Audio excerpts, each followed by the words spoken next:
ನಮಸ್ಕಾರ ಸ್ನೇಹಿತರೆ, ನಿಮಗೆಲ್ಲರೂ ಕನ್ನಡ ಮಾಹಿತಿ ಯೂಟ್ಯೂಬ್ ಚಾನಲ್ಗೆ ಸ್ವಾಗತ ಸುಸ್ವಾಗತ ಸ್ನೇಹಿತರೆ. ರಾತ್ರಿ ದಿಲೀಪ್ ರಾಜ ದೊಡ್ಡ ತಪ್ಪು ಮಾಡಿಬಿಟ್ರು.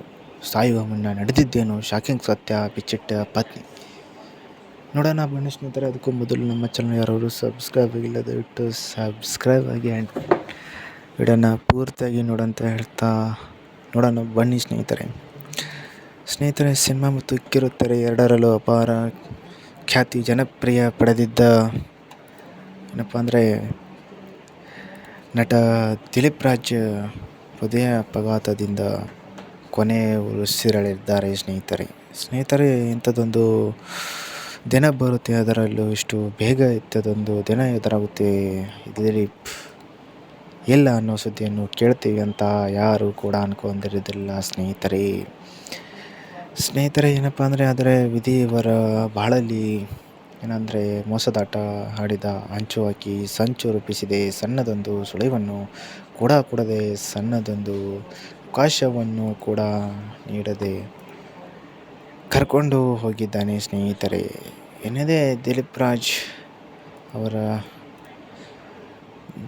ಅಂದ ಹಠಾತ್ ದಿನ ನಿಧನರಾಗಿದ್ದಾರೆ. ಹೇಗೆ ಗೊತ್ತಾ ಸ್ನೇಹಿತರೆ? ಬೆಳಗಿನ ಜಾವ 5 ಗಂಟೆ ಸುಮಾರು ಆಗಿದ್ದೇನು ಗೊತ್ತಾ ಸ್ನೇಹಿತರೆ? ಇದರ ಬಗ್ಗೆ ಪತ್ನಿ ಬಿಚ್ಚಿಟ್ಟ ಸತ್ಯವೇನು, ಇದರೆಲ್ಲದರ ಬಗ್ಗೆ ಈ ವಿಡಿಯೋದಲ್ಲಿ ನೋಡೋಣ.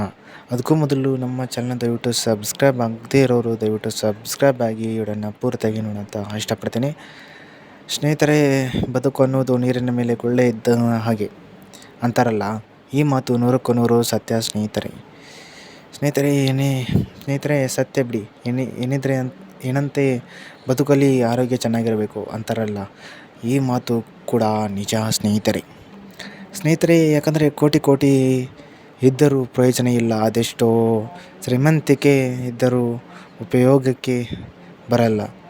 ಆರೋಗ್ಯದ ಮುಂದೆ ಇವೆಲ್ಲವೂ ಗೌಣವಾಗಿ ಬಿಡುತ್ತದೆ. ದಿಲೀಪ್ ಅಗಲಿಕೆಯ ಸುದ್ದಿ ಕೇಳಿ ಇಡೀ ಕರ್ನಾಟಕಿನ ಜನ ನಿಜಕ್ಕೂ ಆಘಾತಗೊಳಗಾಗಿದ್ದಾರೆ ಸ್ನೇಹಿತರೆ. ಯಾಕಂದರೆ ದಿಲೀಪ್ ರಾಜ್ ಈಗ ವಯಸ್ಸು 48 ಆಗಿತ್ತು ಸ್ನೇಹಿತರೆ. ನಿಮಗೆಲ್ಲ ಕೂಡ ಗೊತ್ತಿರೋ ಹಾಗೆ ಅವರನ್ನು ನೋಡಿದರೆ ಯಾರು ಕೂಡ 48 ವರ್ಷ ಅಂತಿರಲಿಲ್ಲ ಸ್ನೇಹಿತರೆ. ಅವ್ರಿಗೇನು 48 ವರ್ಷ ಅಂತ ಯಾರು ಹೇಳ್ತಿರಲಿಲ್ಲ. ಅಷ್ಟರ ಮಟ್ಟಿಗೆ ಫಿಟ್ ಆಗಿದ್ದರು ಮತ್ತು ಸಿಕ್ಕ ಬಟ್ಟೆ ಗುಟ್ಟು ಮುಟ್ಟಾಗಿದ್ದ ದಿಲೀಪ್ ನೋಡೋದಕ್ಕೆ 35 ವರ್ಷದ ಹುಡುಗನಂತಿದ್ದರು, ಗಟ್ಟು ಮುಟ್ಟಾಗಿದ್ದರು ಸ್ನೇಹಿತರೆ. ಅಂದರೆ ಜಿಮ್ನಲ್ಲಿ ವರ್ಕೌಟ್ ಮಾಡ್ತಾ ಇದ್ದರು ಸ್ನೇಹಿತರೆ. ತಮ್ಮ ಬಾಡಿಯನ್ನು ಫಿಟ್ ಆಗಿ ಇಟ್ಟುಕೊಂಡಿದ್ದರು. ಆದರೆ ವಿಧಿಯ ಆಟದ ಮುಂದೆ ನಮ್ಮ ಆಟ ನಡೆಯುವುದಿಲ್ಲ ಸ್ನೇಹಿತರೆ. ಜೀವನದಲ್ಲಿ ಯಾವತ್ತೂ ನಿರ್ಲಕ್ಷ್ಯ ಮಾಡಬಾರ್ದು ಸ್ನೇಹಿತರೆ ಅಂತಾರಲ್ಲ, ಇದಕ್ಕೆ ನೋಡಿ ದಿಲೀಪ್ ಸಣ್ಣದೊಂದು ನಿರ್ಲಕ್ಷ್ಯ ಮಾಡದೇ ಇದ್ದಿದ್ದರೆ ಇವತ್ತು ಬದುಕುಳಿತಾ ಇದ್ದರು ಸ್ನೇಹಿತರೆ. ಇವತ್ತು ಏನೂ ಸಮಸ್ಯೆ ಇಲ್ಲದೆ ಆರೋಗ್ಯವಾಗಿರುತ್ತಾರೆ ಇದ್ದರು. ದಿಲೀಪ್ ರಾಜ್ ಅವರಿಗೆ ಅಗಲಿಕೆಯ ಸೂಚನೆ ನಿನ್ನೆ ಸಿಕ್ಕಿತು. ಆರೋಗ್ಯದಲ್ಲಿ ಏರುಪೇರು ಆಗುವ ಸೂಚನೆ ನಿನ್ನೆ ರಾತ್ರಿ ಏನಪ್ಪ ಅಂದರೆ ಗೊತ್ತಾಗಿದ್ದು ಸ್ನೇಹಿತರೆ. ಹೌದು, ನಿನ್ನೆ ಗೊತ್ತಾಗಿದ್ದು ಸ್ನೇಹಿತರೆ, ಅವರ ಆರೋಗ್ಯದಲ್ಲಿ ಏರುಪೇರು ಆಗಿದೆ ಅಂತ. ಅಂದರೆ ದಿಲೀಪ್ ರಾಜ್ ಏಕಾಏಕಿ ಹೃದಯ ಆಘಾತದಿಂದ ಆಗಿರೋದಲ್ಲ, ನಿನ್ನೆ ರಾತ್ರಿ ಎದೆನೋವು ಕಾಣಿಸಿಕೊಂಡಿದ್ದೆ. ಈ ವಿಷಯವನ್ನು ಪತ್ನಿ ಬಳಿ ಹೇಳಿಕೊಂಡಿದ್ದಾರೆ ಸ್ನೇಹಿತರೆ. ಆಗಲೇ ಆಸ್ಪತ್ರೆಗೆ ಹೋಗಿದ್ದರೆ ಇವತ್ತು ದಿಲೀಪ್ ರಾಜ್ ಬದುಕು ಉಳಿತಾ ಇದ್ದರು ಸ್ನೇಹಿತರೆ. ಏನಪ್ಪ ಅಂದರೆ ಅದೇ ಯಾಕೆ ನಿರ್ಲಕ್ಷ್ಯ ಮಾಡಿದ್ರು ಒಂದು ಗೊತ್ತಿಲ್ಲ ಸ್ನೇಹಿತರೆ. ಏನೋ ಕನಸಿಕೊಳ್ಳುತ್ತಾ ಇದ್ದರು, ಏನು ಆಸ್ಪತ್ರೆಗೆ ಹೋಗೋ ಮನಸ್ಸು ಮಾಡಿಲ್ಲ.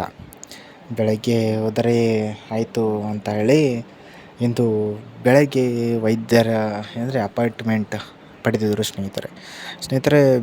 ಬಿಡು ಎದೆ ನೋವು ಬರ್ತಾ ಇತ್ತು ಸ್ನೇಹಿತರೆ. ಅದೇ ನೋವಲ್ಲಿ ನಿದ್ರೆಗೆ ಜಾರಿದ್ದಾರೆ ಸ್ನೇಹಿತರೆ. ಬಹುಶಃ ದಿಲೀಪ್ ರಾಜ್ ಅವರ ಆಯುಸ್ಸು ಇದ್ದಿದ್ದೇ ಇಷ್ಟು ಅಂತ ಅನಿಸುತ್ತೆ ಸ್ನೇಹಿತರೆ. ಸ್ನೇಹಿತರೆ ಏನಪ್ಪ ಅಂದರೆ ಇವತ್ತು ನಾವು ನೀವೆಲ್ಲ ಹೇಳ್ತೀವಿ, ಆದರೆ ಇದೆಲ್ಲ ವಿಧಿಯ ಸಂಚು ಅಷ್ಟೇ ಸ್ನೇಹಿತರೆ. ಇನ್ನು ಬೆಳಗ್ಗಿನ ಜಾವ ಏನಂದರೆ 5 ಗಂಟೆಗೆ ಸುಮಾರಿಗೆ ತೀವ್ರ ಎದೆನೋವು ಏನಂದರೆ ಕಾಣಿಸಿಕೊಂಡಿದೆ ಸ್ನೇಹಿತರೆ. ಯಾರಿಗೆ ದಿಲೀಪ್ ರಾಜ್‌ಗೆ ಎದೆನೋವು ಕಾಣಿಸಿಕೊಂಡಿದೆ. ಬೆಳಗ್ಗೆ 5 ಗಂಟೆಗೆ ಏನು ದಿಲೀಪ್ ರಾಜ್‌ಗೆ ಎದೆನೋವನ್ನು ಕಾಣಿಸಿಕೊಂಡಿದೆ. ಹೀಗಾಗಿ ಮನೆಯವರೆಲ್ಲರ ಸೇರಿಕೊಂಡು ಏನು ಮಾಡಿದ್ದಾರೆ ಅಂದರೆ ಹತ್ತಿರದ ಆಸ್ಪತ್ರೆಗೆ ಕರೆಕೊಂಡು ಹೋಗಿದ್ದಾರೆ ಸ್ನೇಹಿತರೆ. ಎದೆನೋವು ಕಾಣಿಸಿಕೊಂಡ ನಂತರ ಮನೆಯೆಲ್ಲರೂ ಸೇರಿ ಹತ್ತಿರದ ಆಸ್ಪತ್ರೆಗೆ ಕರ್ಕೊಂಡು ಹೋಗಿದ್ದಾರೆ. ಆದರೆ ಪ್ರಯೋಜನ ಆಗಿಲ್ಲ ಸ್ನೇಹಿತರೆ. ಆಸ್ಪತ್ರೆಯಲ್ಲಿ ಪ್ರಾಥಮಿಕ ಚಿಕಿತ್ಸೆ ನೀಡಿದ್ದರು. ಏನೂ ಪ್ರಯೋಜನ ಆಗಿರಲಿಲ್ಲ ಸ್ನೇಹಿತರೆ. ತೀವ್ರ ರೂಪದ ಹಾರ್ಟ್ ಅಟ್ಯಾಕ್ ಆಗಿದೆ ಅಂತ ವೈದ್ಯರು ಹೇಳಿದ್ದಾರೆ. ಇದನ್ನು ಅಲ್ಲಿ ಮನೆ ಬಿಟ್ಟ ದಿಲೀಪ್ ಅವರಿಗೆ ಆಗಿ ಮನೆ ಮರಳಿದ್ದಾರೆ ಸ್ನೇಹಿತರೆ. ಏನಪ್ಪ ಅಂದರೆ ದಿಲೀಪ್ ರಾಜ್ ನಿಧನಕ್ಕೆ ಕನ್ನಡ ಕಿರುತೆರೆ ಹಾಗೂ ಚಿತ್ರಲೋಕದ ದಿಗ್ಭ್ರಮೆಗೊಂಡಿದೆ. ಸ್ನೇಹಿತರೆ ಏನಪ್ಪ ಅಂದರೆ ದಿಲೀಪ್ ರಾಜ್ ಅವರ ಆತ್ಮಕ್ಕೆ ಶಾಂತಿ ಸಿಗಲಿ ಅಂತ ನೀವು ಹಸೋಣ. ಆ್ಯಂಡ್ ಅವರಿಗೆ ಆತ್ಮಕ್ಕೆ ಶಾಂತಿ ಸಿಗಲಿ ಅಂತ ಕಮೆಂಟ್